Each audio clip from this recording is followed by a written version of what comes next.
Hello दोस्तों, welcome back to my channel my voice story. जब college के पहले दिन तुम्हें पहली दफ़ा देखा था तो ऐसा लगा था कि ज़िंदगी थम सी गई हो। मैं मेरे दोस्तों के साथ क्लास के आखिरी बेंच पर कोने की आखिरी सीट पे बैठा हुआ था ताकि मुझे पूरी क्लास का व्यू मिल सके और उस व्यू के सेंटर में तुम रहो, जिससे मेरा फोकस सिर्फ तुम पे बना रहे। मैम जोर से चिल्लाकर कुछ पढ़ाने की कोशिश कर रही थी, मगर तुम्हारी धड़कनों से उनकी आवाज़ मेरे लिए इतनी गुम सी हो गई थी। क्या वो प्यार था? मुझे नहीं आता प्यार का इजहार। काश तुम आंखों की भाषा समझ लेती। मैं जो कहना चाहता था वो कह नहीं पाया। दिल में जो बात थी जुबां पर आती थी, लेकिन लफ्ज़ों में तब्दील हो जाने से पहले ही पता नहीं कहाँ खो जाती थी। क्या वो प्यार था?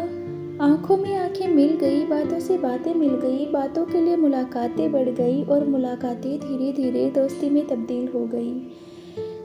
तब तुमने मुझसे एक बात कही थी, शुभम, लड़के का हाथ हमेशा धीरे से पकड़ते हैं। और मैं पगला मन ही मन मुस्कुरा कर रह गया कि मैं तुम्हारे हाथ को ज़िंदगी भर पकड़ना चाहता हूँ। क्या वो प्यार था?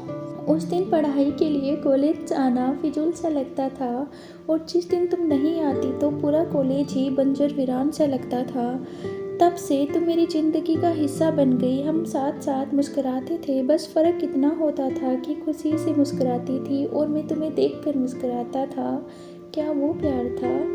इन आँखों को तेरी आदत सी हो गई थी, इन होठों को तुम्हारी इबादत सी हो गई थी। एक लाइन में तुम्हारी क्या तारीफ़ करूँ।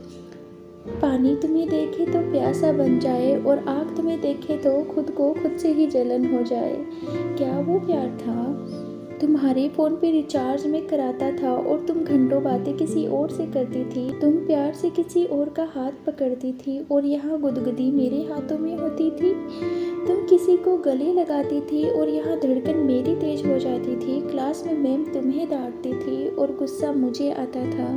तुम किसी और के कंधे पर सर रख के रोती थी, लेकिन तकलीफ मेरे दिल में होती थी। क्या वो प्यार था? ना जाने वो क्या था, प्यार था या कुछ और, लेकिन जो तुमसे था वो किसी और से नहीं था। दोस्तों, उसने मुझसे कहा था उसे प्यार की दीवारों से नफरत है, और कुछ महीनों बाद वो किसी और के साथ अपनी मोहब्बत का महल सजा रही थी। साला, मुझे लगता था ज़िंदगी का एक उसूल है, मतलब प्यार के बदले हमेशा प्यार मिलता है, लेकिन जब हमारी बारी आई तो साला ज़िंदगी ने अपने उसूल बदल दिए।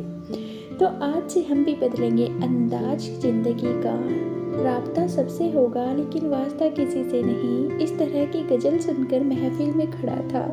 सभी लोग अपने चाहने वालों में खो गए, माना एक तरफा ही था, मगर हाँ, वो प्यार था। दोस्तों, उम्मीद करती हूँ आपको हमारी ये क्यूट सी लव स्टोरी पसंद आई होगी। अगर पसंद आई है तो अपने दोस्तों और रिश्तेदारों के साथ ज़रूर शेयर करें और हमारी कहानी को लाइक और सब्सक्राइब ज़रूर करें।